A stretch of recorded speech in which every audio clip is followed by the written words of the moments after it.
saborear cada mal trago que se preste hasta volver a escanciar de una botella diferente que recoja cada mensaje y acción que se le escapa. 4 años después de asolellar Un sueño dentro d'un sueño, el so primer disco de llarga duración y de vuelta en Asturias, 3 tiempo traballando dende Londres, l'artista presenta unas villa de cantares más íntimos y reflexivos. Rosa de Xericó es mi nuevo trabajo. Es un conjunto de canciones que fueron escritas la mayoría en el último año y medio, yo creo. Venía de un cambio bastante grande y fue un poco las reflexiones de ese proceso de adaptación. Y está grabado entre Londres, que yo todavía estaba ahí, y Asturias, en Omni Studio y Satélite.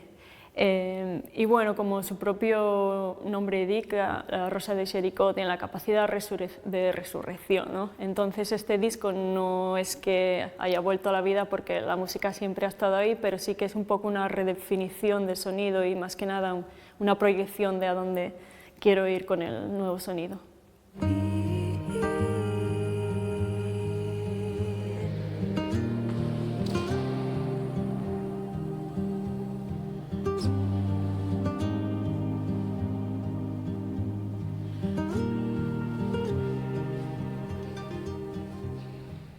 Con el trabajo, obviamente,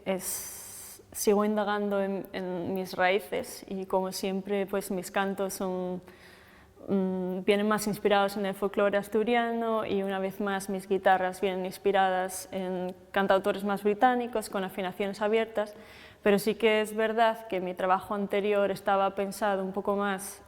para una banda en directo, y este disco ha sido un proceso donde yo me he querido involucrar un poco más en la producción y pensar más en los pequeños detalles para contar las historias que quería contar. Tiro un poco más de la guitarra española de nylon y estamos metiendo más pequeñas bases electrónicas y jugando un poco más con la experimentación, que yo antes nunca lo había hecho porque siempre me iba directa, simplemente voy a escribir una canción, la toco con una banda y lo que sale. Ahora no, ahora quiero buscar un poco más de detalle en por qué uso los sonidos que uso y qué quiero contar exactamente. Y quedamos los de siempre, intentando alimentar los fantasmas del presente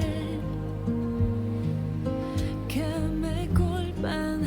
de no querer decir. En este trabajo, por primera vez, dejo que otros músicos se involucren un poco más en lo que está pasando.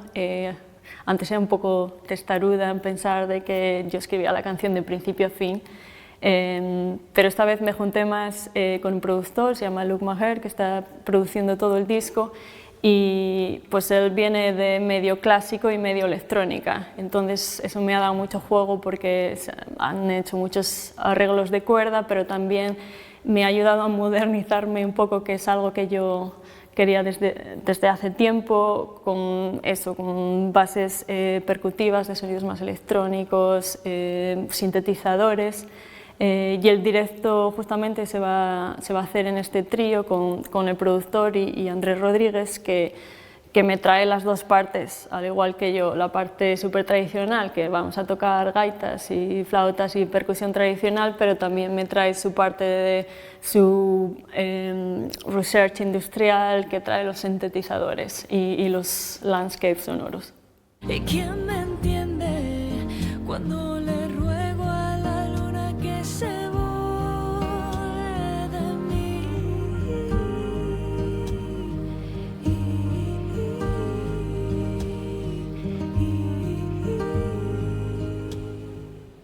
Yo creo que el primer sencillo, Cometas, es bastante resumen de las reflexiones que quiero contar durante todo el disco, porque explora un poco la dualidad de la duda y la certeza, como las dudas constantes que voy atravesando a través de todos estos procesos de cambio en mi vida y adaptación. Entonces creo que este álbum es un poco reflexivo de cosas que a lo mejor hacía mucho tiempo que tenía en mi cabeza pero no era capaz de expresar, y también creo que es un álbum mucho más honesto que el anterior. Yo solía esconderme mucho en metáforas. En este álbum intento ser lo más sincera posible y hablar un poco más sobre las emociones, y porque estoy intentando que a lo mejor la gente conecte un poco más con lo que quiero decir.